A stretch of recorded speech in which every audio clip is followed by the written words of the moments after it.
Hello everyone, welcome to study IQIS Hindi. This is Manish Srivastava. जैसा कि आपको पता है, रोजाना सुबह 8 बजे एक इंपॉर्टेंट सेशन लेकर मैं आता हूं जिसमें साइंस के अलग अलग टॉपिक्स को हम डिस्कस करते हैं।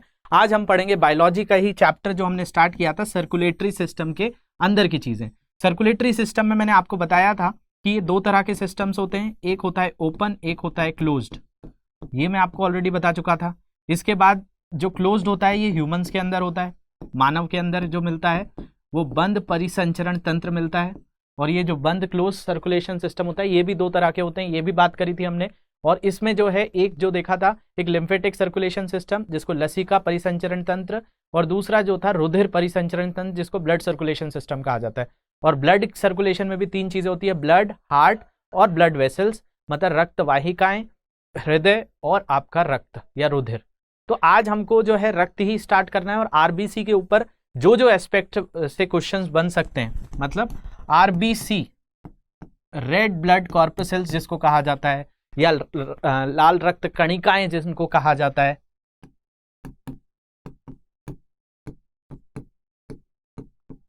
उनके बारे में आज हम बात करेंगे। तो लाल रक्त कणिकाएं क्या होती हैं, इनका कितना स्पैन होता है, कितने दिन तक ये शरीर में रहती हैं, कहाँ इनका फॉर्मेशन होता है, ये सारी चीज़ों को बहुत अच्छे से डिटेल में आज समझेंगे। हर तरह के एस्पेक्ट को यहाँ से कवर कर लेंगे। उससे पहले पिछली क्लास के कुछ क्वेश्चंस थे, उनको भी डिटेल में देखते हैं, उसके बाद आगे बढ़ते हैं। इसके अलावा कोई डाउट्स है तो इन सोशल मीडिया हैंडल पे मुझसे जुड़ सकते हैं। इस लेक्चर की PDF ऊपर दिए गए टेलीग्राम ग्रुप से आप डाउनलोड कर सकते हैं। तो शुरू करते हैं। सबसे पहले मैंने आपसे क्वेश्चन जो पूछा था कल की क्लास में वो था कि pH बताना था आपको कि भाई pH value of blood is. अब जो ब्लड होता है आपका, वो याद रखेंगे कि ब्लड कैसा होता है, ये आपका बेसिक नेचर का होता है। अगर हम बात करेंगे pH स्केल की, तो pH स्केल जो है ये कहाँ से कहाँ तक रीडिंग्स बताता है, 0 से लेकर 14 तक। अब 0 से 14 के बीच में आता है 7। 7 जो होता है ये होता है न्यूट्रल। इससे कम जो होता है इसको कहा जाता है एसिडिक।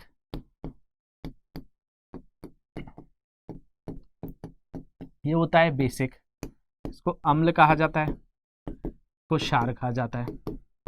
तो भाई जो हमारा ब्लड होता है वो एसिडिक नेचर का नहीं होता है, वो क्षार होता है। वो क्या होता है, एक बेस होता है, अल्कलाइन नेचर का, इसको अल्कलाइन भी बोलते हैं। तो बेसिकली अगर हम बात करेंगे कि ब्लड एसिडिक नहीं होता है, तो एसिडिक नहीं होने पर ये नहीं हो सकता है और ये वाला भी नहीं हो सकता है। बचे दो ऑप्शन, 7.4 और 8.0। तो करेक्ट आंसर जो है इसका 7.4 है। जो ब्लड का करेक्ट pH होता है वो 7.4 मिलता है। अब अगर कोई बोले कि हमने कुछ ऐसी चीज़ खा ली है जिससे हमारी बॉडी के अंदर एसिडिटी होगी, तो एसिडिटी जो है उसको कम कौन करेगा, नहीं तो वो तो ब्लड में चला जाएगा। ब्लड एसिडिक हो गया तो हमारी कई ब्लड के जो काम हैं वो रुक जाएंगे। तो इसलिए जो हमारी बॉडी में जो किडनी थी, जो हमारे गुर्दे थे, जो यकृत था, ये सारी चीज़ें जो हैं, मतलब लिवर भी इसमें थोड़ा सा चीज़ें करता है। साथ साथ मेन जो है वो किडनी का ही काम है कि जो एसिडिक कंटेंट है उसको भी बॉडी से बाहर निकालना, ताकि वो ब्लड में ना मिले और हमारी बॉडी में जो है लेवल मेंटेन्स रहे। तो बेसिकली हमारा जो ब्लड का pH होता है वो 7.4 ही रहता है। तो ये आपको समझ में आ गया होगा। बढ़ते हैं अगले क्वेश्चन की तरफ। अगला क्वेश्चन काफ़ी इंटरेस्टिंग था, इस पर कई बच्चों ने कहा था कि सर डाउट हो रहा है इसको, तो इसको थोड़ा सा मैं समझा देता हूँ क्योंकि इस पर काफ़ी बच्चों को डाउट हो रहे थे। तो देख लेते हैं, इसको ध्यान से समझ लेते हैं। तो देखिए यहाँ पे क्वेश्चन जो है मैं आपको बता देता हूँ कि एक मदर फादर है,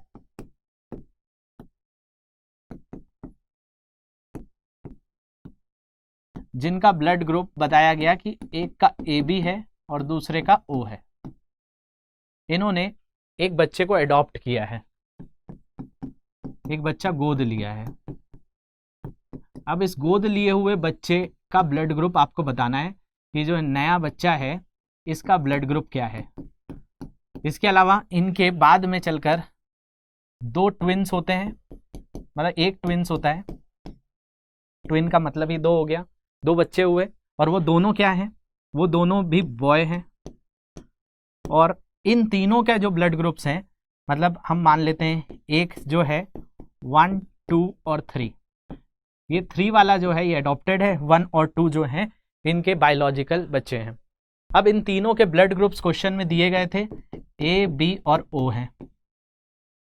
तो आपको बताना है कि भाई जो एडॉप्टेड बच्चा है उसका कौन सा ब्लड ग्रुप होना चाहिए।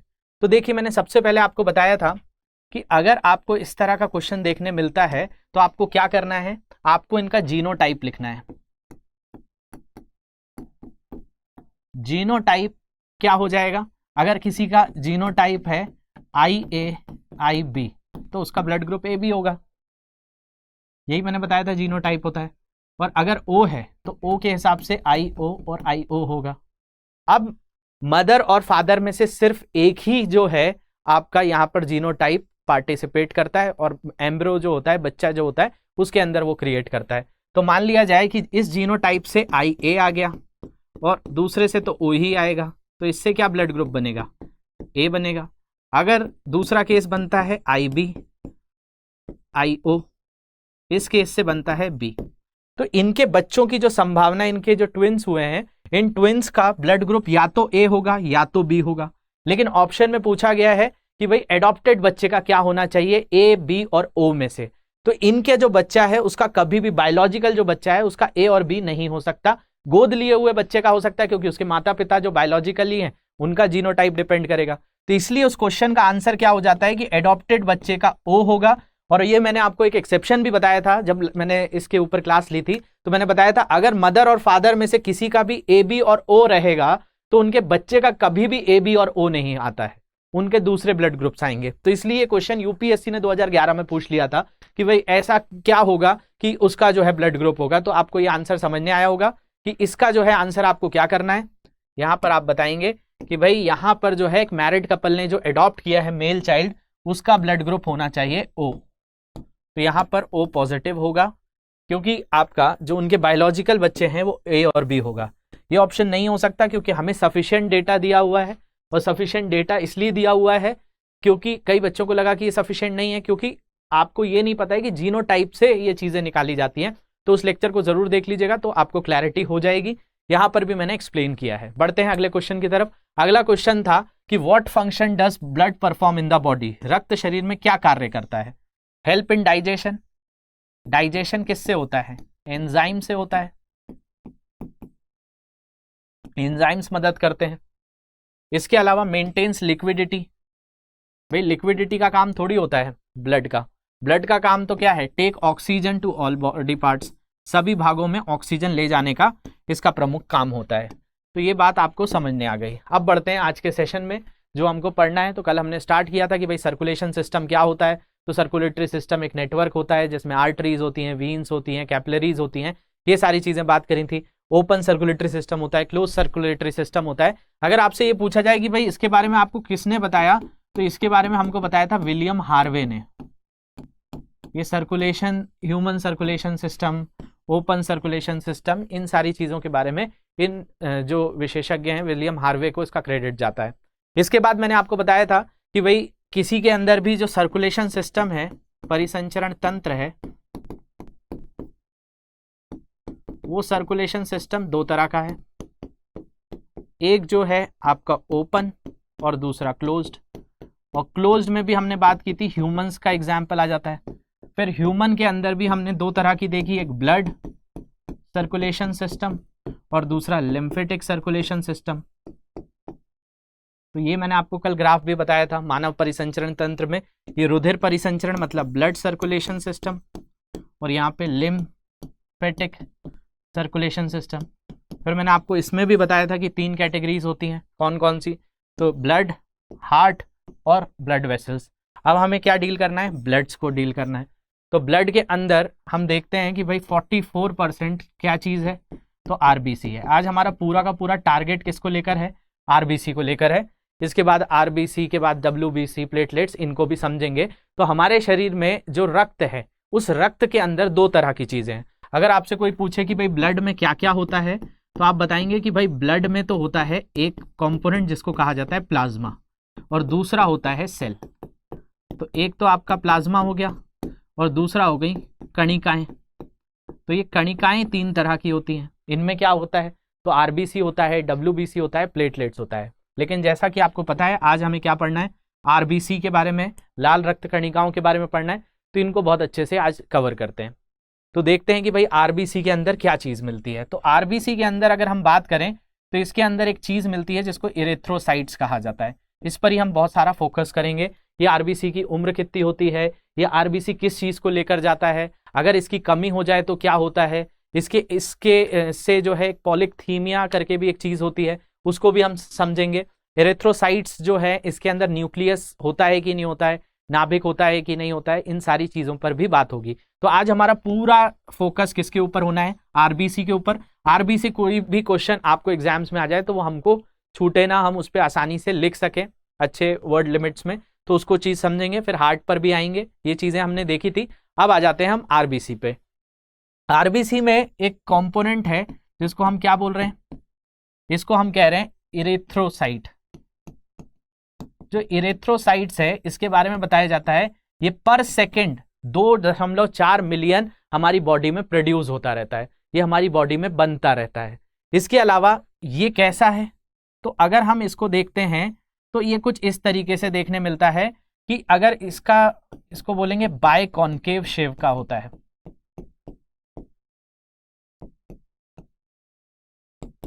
अब देखिए क्या होता है, इसके अंदर आपको एक चीज दिख रही होगी जिसको कहा जाता है हीमोग्लोबिन। ये हीमोग्लोबिन को एक जगह से दूसरी जगह लेकर जाता है। ये हीमोग्लोबिन का जो कलर रेड होता है वो किसके कारण होता है, देखिए सबसे पहले हीमोग्लोबिन की बात करें तो हीमोग्लोबिन जो है एक तरह का कंपोनेंट है जिसके अंदर क्या मिलता है, Fe2+, आयरन मिलता है। तो अगर किसी की बॉडी में हीमोग्लोबिन की मात्रा कम हो गई है तो वो क्या हो जाएगा, वो उसको एनीमिक कहा जाएगा। उसको जो है मतलब देखिए ये हीमोग्लोबिन क्या लेकर जाता है, इस हीमोग्लोबिन से ऑक्सीजन जो है सारे शरीर में पहुंच पाता है। अब ऑक्सीजन से क्या होगा, तो मैंने आपको पढ़ाया था माइटोकॉन्ड्रिया क्या करता है, माइटोकॉन्ड्रिया पावर हाउस है, ये शरीर के अंदर पावर जनरेट करता है। तो किसकी प्रेजेंस में करता है, ऑक्सीजन को लेता है और सेल्स के अंदर एरोबिक रेस्पिरेशन कराता है। एरोबिक रेस्पिरेशन का मतलब होता है आपका ऑक्सीकृत श्वसन होता है। ऑक्सीकृत श्वसन की मदद से आपका जो भोजन खाया है आपने वो ऊर्जा प्रदान करता है एटीपी के फॉर्म में, एडिनो ट्राइफॉस्फेट। अगर आपके शरीर में ऑक्सीजन नहीं रहेगा तो मृत्यु क्यों हो जाती है, क्योंकि भाई ऊर्जा ही आपकी बॉडी में बनना बंद हो गई। जब वो एनएरोबिक करेगा तो हमारी बॉडी में लैक्टिक एसिड बढ़ने लगता है, और लैक्टिक एसिड के ही कारण क्या होता है, लैक्टिक एसिड के कारण हम बताते हैं कि हमारी बॉडी में थकान होती है, फटीग फील होता है। इसलिए आप कभी दौड़ते हैं तो क्या होता है, आपकी जो बॉडी में ऑक्सीजन होता है वो प्रॉपर सर्कुलेट नहीं हो पाता है, तो आपको प्यास भी लगती है। इसके अलावा अगर हम बात करें कि हमारा जो हीमोग्लोबिन होता है, ये हीमोग्लोबिन किसके अंदर मिल रहा है, ब्लड सेल जो आरबीसी है, ये आरबीसी की उम्र बताई जाती है 120 दिन होती है। ये हमारी बॉडी के अंदर एक चीज होती है जिसको कहा जाता है बोन मैरो, उसके अंदर बनता है। और जो बच्चे होते हैं वो यॉक सेल करके एक चीज होती है, जब माँ के गर्भ में बच्चा होता है तो यॉक सेक करके एक चीज होती है, वहां पर उसको ब्लड मतलब आरबीसी बनता रहता है। और जो एडल्ट्स होते हैं उनके अंदर एक बॉडी होती है, एक चीज होती है जिसको कहा जाता है bone marrow. Red bone marrow में ये चीज फॉर्म होती है, ये हड्डियों के ही कोने में पाया जाता है। तो सबसे पहली चीज क्या है कि हमें समझना है कि भाई आरबीसी का काम क्या है। आरबीसी लगभग हमारी बॉडी में 44 से 45% तक होता है। मतलब जो भी रक्त है उसमें सबसे मेजर चीज कौन सी है, तो उसमें आपका मेजर चीज तो प्लाज्मा है, लेकिन प्लाज्मा में भी 90% पानी होता है। फिर कुछ प्रोटीन्स होते हैं, फिर उसके अंदर जो है प्रोटीन्स के अलग अलग टाइप्स होते हैं, उनको भी हम देखेंगे, एंटीबॉडीज भी उसी के अंदर बनती है। ये सारी चीजें आपने पढ़नी है आगे, लेकिन अभी हम पढ़ रहे हैं आरबीसी। तो आरबीसी के अंदर जो सेल होता है उसको इरेथ्रोसाइट्स कहा जाता है। ये इरेथ्रोसाइट्स पर सेकेंड 2.4 मिलियन बॉडी के अंदर बनता है। और आरबीसी क्या है, आरबीसी बनती है 120 दिन में खत्म होती है और नई फिर से बनती जाती है। मतलब ऐसा नहीं है कि एक पहले बनी, एक लॉट जब खत्म हो गया फिर बॉडी ने बनाना चालू किया, तो कुछ कुछ बनना और कुछ कुछ खत्म होना ये चलता रहता है। जो स्प्लीन होता है उसको कब्र कहा जाता है खून की, मतलब आरबीसी का ग्रेवयार्ड। ग्रेवयार्ड का मतलब होता है आपका कब्रिस्तान, जो कहा जाता है कि भाई आरबीसी का कब्रिस्तान क्या है, तो स्प्लीन होता है जहां पर ओल्ड आरबीसी देखने मिलती है।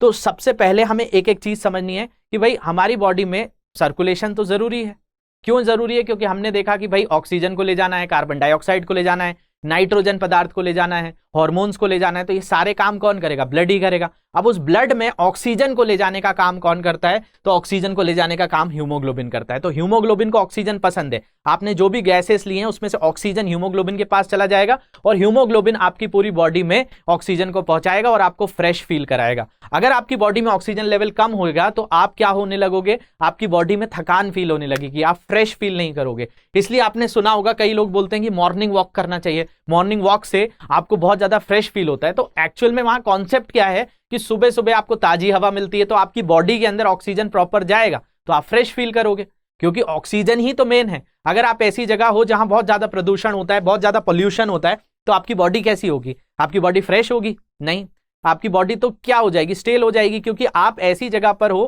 कि आप प्रॉपरली जो शरीर को चीजें चाहिए वो पहुंचा ही नहीं रहे हो, आप तो प्रदूषित चीजें जो है वो ग्रहण कर रहे हो। तो कई ऐसे जो सिटीज हैं, जैसे जापान में अगर हम बात करें, तो चाइना में बीजिंग्स की बात करें, इंडिया में दिल्ली की बात करें, ये सारी कितनी प्रदूषित जगह हैं, तो यहाँ रहने वाले लोगों को भी तो इससे असर हो रहा है। तो ये जो चीज है ये पूरी तरह से इसी पर निर्भर करती है कि भाई ऑक्सीजन हमारी बॉडी में प्रॉपर जाए। अगर ऑक्सीजन प्रॉपर नहीं जाएगा तो हमारी बॉडी के अंदर दूसरे जो चीजें हैं उनका प्रोडक्शन होने लगेगा। तो आपको एक बात समझ में आई, एरेथ्रोसाइट्स होता है, एरेथ्रोसाइट 2.4 मिलियन प्रति सेकंड बनता है।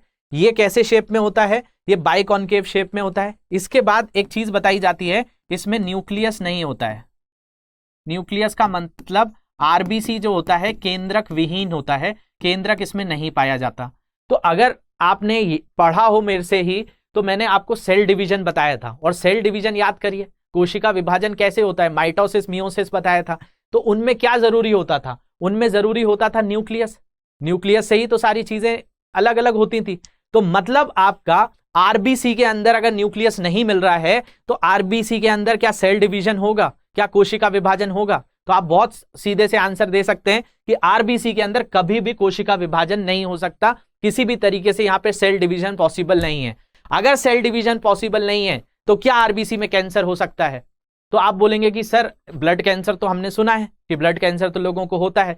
तो याद रखेंगे, कभी भी ब्लड कैंसर आरबीसी में नहीं होता है, वो डब्ल्यूबीसी के कारण होता है, उसको मैं आगे पढ़ाऊंगा।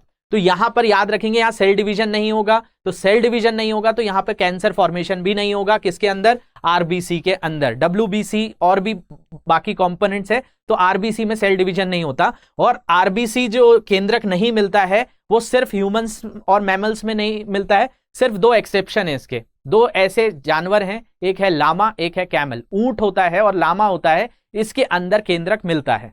तो इतनी बात आपको समझ में आ रही होगी। तो आरबीसी की जो बताई जाती है लाइफ स्पेन 120 दिन का होता है।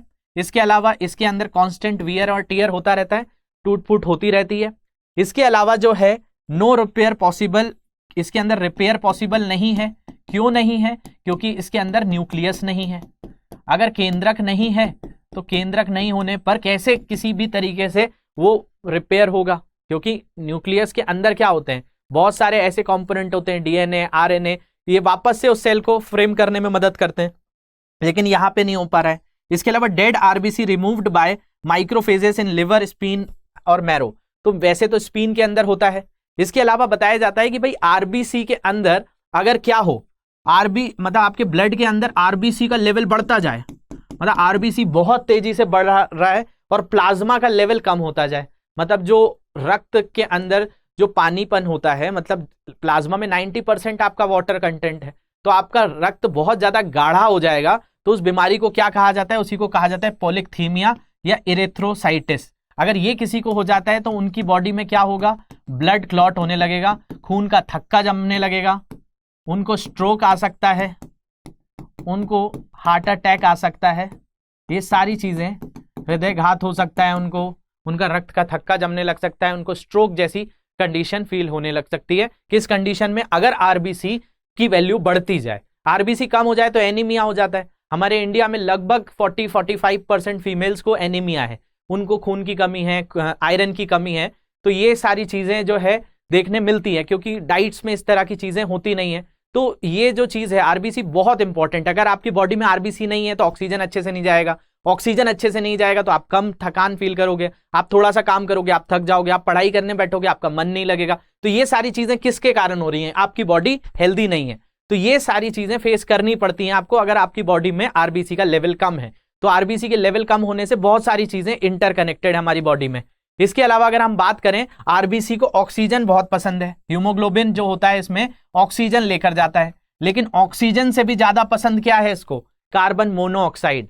तो इसलिए आप ये जो है एग्जाम्पल्स एनसीईआरटी वगैरह की बुक्स में दिया होता है कि अगर आप किसी कमरे में सो रहे हो और उस कमरे में सिगड़ी जली हुई है, ठंड के दिनों में सिगड़ी जलाते हैं, कई घरों में होती थी, ब्रिटिश टाइम में जो घर होते थे उनमें सिगड़ियां हुआ करती थी। तो क्या होता है, जब भी फायर होता है, जब लकड़ी जलाई जाती है तो उससे प्रदूषण के रूप में कार्बन मोनोऑक्साइड भी निकलता है। और कार्बन मोनोऑक्साइड जो है वो हमारे रक्त को, हमारे आरबीसी को ज्यादा पसंद, मतलब हीमोग्लोबिन ऑक्सीजन कहीं मिल रहा होगा और कार्बन मोनोऑक्साइड मिल रहा होगा तो कार्बन मोनोऑक्साइड को सबसे पहले हमारी बॉडी में लेकर जाएगा, और अगर ये बहुत ज्यादा कार्बन मोनोऑक्साइड को ले लेता है तो ऑन द स्पॉट डेथ हो जाती है। तो इसकी जो एफिनिटी है, एफिनिटी का मतलब इसको जो पसंद है, किसकी तरफ इसका एफेक्शन है, तो इसको ज्यादा प्यारा कौन है? कार्बन मोनोऑक्साइड है। इसलिए जो है अगर प्रदूषण में कार्बन मोनोऑक्साइड बहुत ज्यादा हो जाता है तो भाई जैसे आप कोई भी बड़ी बड़ी ट्रेजेडी उठाकर देख लीजिए, चाहे चेरनोबिल गैस डिसास्टर देख लीजिए, चाहे भोपाल गैस ट्रेजेडी देख लीजिए, तो लोगों की मृत्यु क्यों हो जाती है? घुटन से हो जाती है। और इस तरह की जो पॉइजनस गैसेस होती हैं, उन पॉइजनस गैसेस में, वैसे तो भोपाल गैस ट्रेजेडी में आप MIC की बात करते हैं, मिथेल आइसोसाइनेट की बात करते हैं, लेकिन साथ साथ कार्बन मोनोऑक्साइड एक बाय प्रोडक्ट के तौर पर निकलती है जो हमारे हीमोग्लोबिन को ज्यादा पसंद है, और हीमोग्लोबिन ने अगर इसको एब्जॉर्ब किया तो ऑन द स्पॉट डेथ भी हो जाएगी। तो कई लोग ऐसे जो होते हैं जो सिगड़ी वाले घर में सो रहे होते हैं, तो वो एग्जाम्पल वहां पे दिया है कि वो सुबह मृत पाए जाते हैं क्योंकि उनकी बॉडी में ऑक्सीजन की जगह क्या जाने लगता है? कार्बन मोनोऑक्साइड जाने लगता है। इसके बाद मैंने आपको बताया था स्प्लीन नाम की एक चीज होती है। अब जो ये स्प्लीन है, इस स्प्लीन को यहाँ पे क्या लिखा है? Blood bank of the body कहा गया है। इसके अलावा यहाँ पर और आरबीसी होता है, मतलब जो पुरानी आरबीसी होती है वहां रिसाइकल भी होती है, और इसको ग्रेवयार्ड भी कहा जाता है। ग्रेवयार्ड का मतलब होता है कब्रिस्तान। तो कब्रिस्तान भी है ये किसका? आरबीसी का। आरबीसी 120 दिन बाद जो है जब डेड होंगी तो वो कहां पाई जाएंगी? स्प्लीन में पाई जाएंगी। ये यहाँ पे स्टमक के पास स्प्लीन होता है, यहां पर ये देखने मिलती है, तो इसको जो है कब्रिस्तान कहा जाता है आरबीसी का। इसके अलावा जो आपका फॉर्मेशन होता है, ब्लड का फॉर्मेशन कहां होगा? तो आप बता देंगे कि भाई हमारी बोन्स के अंदर ये कोनों पर एक चीज होती है जिसको कहा जाता है रेड बोन मैरो। इस रेड बोन मैरो से क्या होता है? खून का प्रोडक्शन होता है। हमारी बॉडी में जो बन रहा है खून, वो किसकी मदद से बन रहा है? आरबीसी किसकी फॉर्म से हो रहा है? तो रेड बोन मैरो से हो रहा है। इसको हिंदी में अस्थि मज्जा कहा जाता है। तो ये जो है अस्थि मज्जा के नाम से जाना जाता है। तो लाल अस्थि मज्जा से आपका आरबीसी का फॉर्मेशन होता है। तो भाई ये मैरो जो है आपका आरबीसी भी बनाता है, इसके अलावा WBC भी यहां से निकलता है, प्लेटलेट्स भी निकलता है, लेकिन अभी हम आरबीसी पढ़ रहे हैं तो आप याद रखेंगे रेड बोन मैरो से इसका फॉर्मेशन होता है। इसके अलावा जो मैंने आपको बताई थी चीज कि भाई जो लामा होता है और कैमल होता है, इस लामा और कैमल के अंदर क्या होते हैं? इनके अंदर न्यूक्लियस मिलता है। इनके आरबीसी के अंदर न्यूक्लियस मिलेगा। न्यूक्लियस मतलब केंद्रक मिलता है। तो ये जो है एकदम से रेगिस्तान में आसानी से सरवाइव कर जाते हैं। हम अगर रेगिस्तान में जाएंगे तो हमें बहुत प्यास लगने लगती है, क्योंकि हमारा जो आरबीसी है उसके अंदर किसी भी तरीके से क्या नहीं है, उसमें जो है न्यूक्लियस नहीं है कि वो ऑक्सीजन को अंदर एब्जॉर्ब करके रखे। इसलिए हम जब रन करते हैं, बहुत तेजी से दौड़ते हैं, तो हमें प्यास लगने लगती है क्योंकि ऑक्सीजन की कमी होने लगती है। लेकिन इन दोनों में ऐसा नहीं होगा, कई कई दिनों तक वहां रह सकते हैं क्योंकि इनके अंदर क्या होता है? इनके अंदर आरबीसी देखने मिलती है। तो ये जो है आरबीसी के बारे में कुछ पॉइंट्स थे जो आज हमने डिस्कस किए हैं। इसके अलावा क्वेश्चंस देख लेते हैं। Which among the following helps in the circulation of blood? निम्नलिखित में से कौन रक्त संचार में मदद करता है? Lymphocytes, monocytes, erythrocytes. Lymphocytes, monocyte, erythrocytes. इसके बाद अगला क्वेश्चन है what is haemoglobin? Substance found in the leaves of plant. पौधे की पत्तियों में पाए जाने वाला हीमोग्लोबिन है। अस्थि मज्जा में पाए जाने वाला पदार्थ, मानव रक्त में पाए जाने वाला पदार्थ, या पिट्यूटरी ग्रंथि से निकलने वाला पदार्थ। Substance found in human blood, substance coming out from the pituitary gland, और substance found in the bone marrow. इसके बाद अगला क्वेश्चन है blood circulation system was discovered by Louis Pasteur, William Harvey, Robert Koch या Karl Landsteiner. रक्त परिसंचरण तंत्र की खोज किसने करी थी? तो ये आपको बताना है। बहुत ही सिंपल से क्वेश्चन है, इसके आंसर आप जल्दी देंगे। इसके अलावा कोई भी डाउट्स आते हैं तो इन सोशल मीडिया हैंडल पे मुझसे जुड़ सकते हैं। इस लेक्चर की PDF ऊपर दिए गए टेलीग्राम ग्रुप से डाउनलोड कर सकते हैं। Thank you very much for watching this, have a great day.